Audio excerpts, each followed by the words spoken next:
Herkese merhabalar, kanalıma hoş geldiniz. Bugün sizlere tek hamurla yapabileceğiniz, çayınız demlenene kadar hazır olacak çok şık bir kek tarifi hazırladım. Farklı sunumuyla sofralarınızda şıklık yaratacak bu kek tarifinin hemen yapım aşamasına geçelim. İyi seyirler. Kekimiz için 2 adet X large boyutunda yumurta ve 1 su bardağı toz şeker ilave edip mikser yardımıyla iyice çırpalım. Eğer yumurtalarınız küçükse arkadaşlar 3 adet küçük boy yumurta kullanabilirsiniz. Yumurta ve şeker beyaz bir krema haline alana kadar mikser yardımıyla iyice köpük köpük olana kadar çırpalım. Yumurta ve şekerin rengi bu şekilde olacak arkadaşlar. Bu renge ulaştıktan sonra üzerine 1 su bardağı süt, 1 su bardağı sıvı yağ, süt oda sıcaklığında olursa çok daha iyi olur arkadaşlar.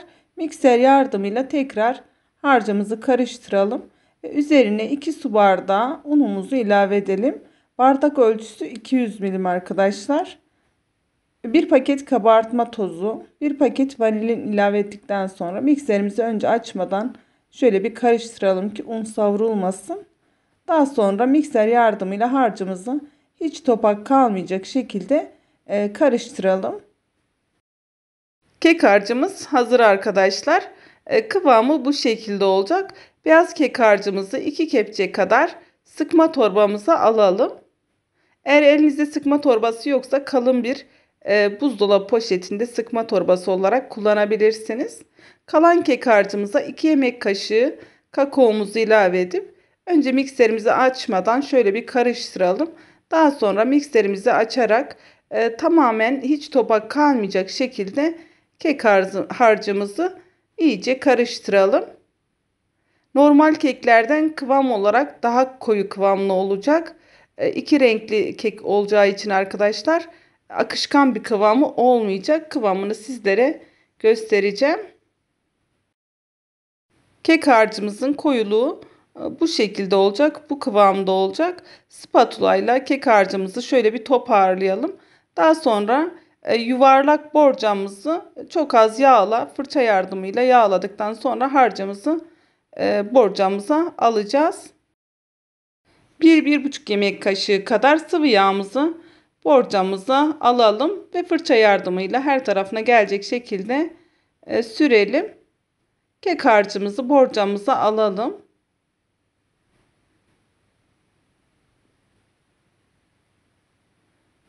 Kıvamını görüyorsunuz arkadaşlar. Yani normal kek harçlarından daha koyu kıvamlı. Bu kıvamda olmasına dikkat edelim.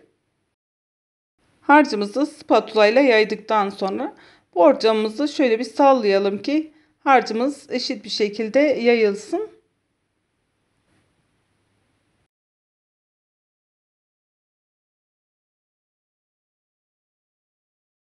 Ve ayırmış olduğumuz beyaz kek harcımızı öncelikle bu şekilde borcamızın kenarlarından başlayarak bir çerçeve oluşturalım.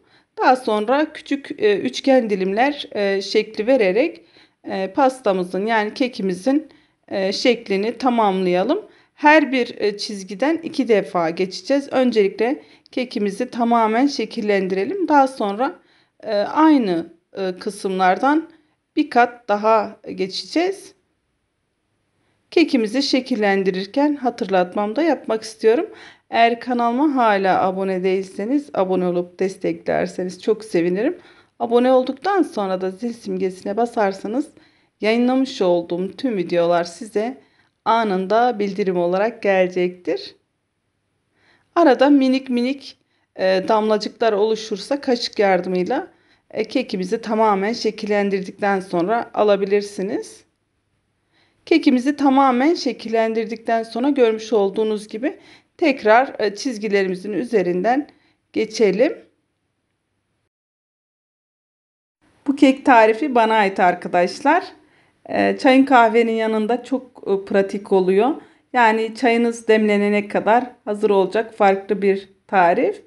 Çok beğenildiği için de ben de sizlerle paylaşmak istedim. Kanalımda asla onaylamadığım, denemediğim bir tarifi sizlerle paylaşmıyorum. Çevremdeki herkes tarafından çok beğenildi.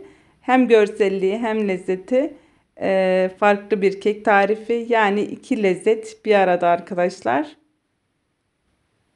Çok beğenilen tarifleri de ben de sizlerle paylaşmak istiyorum. Kekimizin kakaolu kısmında kalan beyaz kek harcımızı çay kaşığının ucuyla dikkatli bir şekilde alalım. Ve kekimizi 160 derecede alt üst ayarda pişirelim arkadaşlar. Ortalama pişme süresi 25-28 dakika arası. Fırından fırına değişkenlik gösterebilir. Siz fırın ısınıza göre kontrollü bir şekilde kekinizi pişirebilirsiniz. Kekimiz fırından çıktı ve tamamen soğuduktan sonra görmüş olduğunuz gibi çizgilerin tam arasından dilimleyerek kekimizi servis için hazırlayalım. Kekimizi dilimlerken arkadaşlar olabildiğince hiç kesmedim. Çünkü dilimleme aşaması da önemli. Aynı görselliği yakalayabilmeniz için bu aşamaları da hiç kesmeden sizlerle paylaşmak istedim.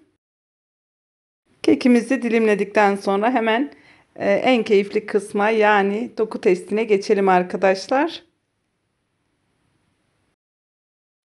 Klasik keklerden sıkıldıysanız arkadaşlar, iki lezzet bir arada ve görselliği muhteşem bir kek tarifini sizlerle paylaştım. Kekimizden bir dilim hemen alarak sizlere yakından iç dokusunu da göstermek istiyorum. Görselliğini görüyorsunuz arkadaşlar. İnanılmaz bir görselliği var ve bir o kadar da lezzetli bir kek tarifi. İsterseniz 5 çaylarınızda, isterseniz gün sofralarınızda gönül rahatlığıyla yapabileceğiniz denenmiş tam ölçülü bir kek tarifi. Videomu buraya kadar izlediyseniz beğenmeyi, yorum yapmayı unutmayalım lütfen. Tariflerimi beğeniyorsanız yakınlarınızla, arkadaşlarınızla paylaşarak kanalıma destek olursanız çok çok mutlu olurum arkadaşlar. Bir sonraki videomda görüşmek dileğiyle. Kendinize çok iyi bakın. Hoşça kalın. Sevgiler, saygılar.